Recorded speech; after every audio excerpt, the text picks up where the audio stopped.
बिस्मिल्लाहिर्रहमानिर्रहीम अस्सलामुअलैकुम। Welcome to my YouTube channel. आज मैं लेके आई हूँ बहुत ज़बरदस्त खट्टे मीठे ठंडे ठंडे शरबत की रेसिपी। कौन सा शरबत है जी? बिल्कुल ये है फालसे का शरबत, जो ठंडा भी होता है, जिसकी तासीर होती है ठंडी। ये जिस्म को ठंडा रखता है, खून की कमी को दूर करता है।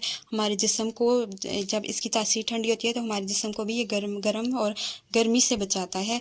तो ये ज़रूर इस्तेमाल कीजिए। हमारे मैदे के लिए, हमारे जिस्म के लिए बहुत मुफीद है। तो आइए चलते हैं, इसका जूस बनाते हैं। सबसे पहले लिए हमने 250 ग्राम फालसे, उनको शामिल करेंगे हम ब्लेंडर में। तो यहाँ पे फालसों को मैंने अच्छे से वॉश कर लिया है। आपने भी बगैर वॉश किए इनको यूज़ नहीं करना, क्योंकि उस तरह से हम इसकी फ़ायदे के बजाय नुकसान ले सकते हैं अगर हमने इसको गंदा यूज़ किया या बगैर धोए हमने इसको यूज़ किया। तो यहाँ पे सारे फालसे मैं ऐड कर दूँगी ब्लेंडर में।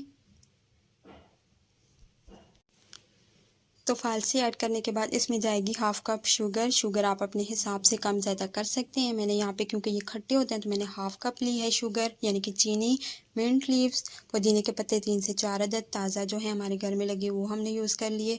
ब्लैक पेपर यानी कि काली मिर्च 1 पिंच पाउडर उसका जाएगा। काला नमक जाएगा यहाँ पे जायके के, इसको जायके को बढ़ाने के लिए हाफ़ टी स्पून।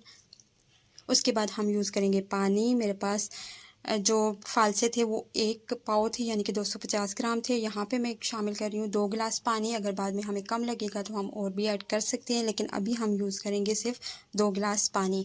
2 गिलास पानी डालने के बाद इसको, मशीन को हम चला लेंगे।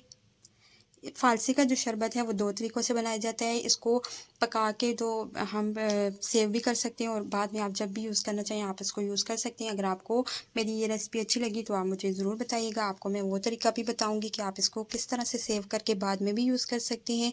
ये जो हम तरीका बता रहे हैं ये आपने एज़ इट इज़ अभी ही यूज़ कर लेना है। तो फालसे का शरबत 2 मिनट ब्लेंडर चलाने के बाद इसको निकाल लेंगे। स्ट्रेन करना है हमने, क्योंकि इसमें जो गूदा होता है, जो गुठलियाँ वगैरह होती हैं, वो हमने निकालनी है। हमें सिर्फ इसका जूस चाहिए, तो इसको हम स्ट्रेन कर लेंगे। अच्छा, इसको स्ट्रेन करने के बाद दोबारा जो आपके पास गूदा बचेगा आप उसको दोबारा भी ब्लेंडर में ऐड करने के बाद थोड़ा सा पानी डाल लें, और उसमें से भी जूस निकल आता है। 2 से 3 दफ़ा आप ये प्रोसेस जो है रिपीट कर सकते हैं। इस तरह से काफ़ी जूस इसमें होगा, जो आप दोबारा निकालेंगे तो तब भी निकल आएगा। तो यहाँ पे हमने जूस निकाल लिया है। इसका जो कलर है वो भी बहुत ज़बरदस्त है और इसका जायका भी बहुत ज़बरदस्त है। आप ज़रूर इसको ट्राई कीजिएगा। इसमें हम डालेंगे बर्फ़, ताकि ये ठंडा भी हो जाए।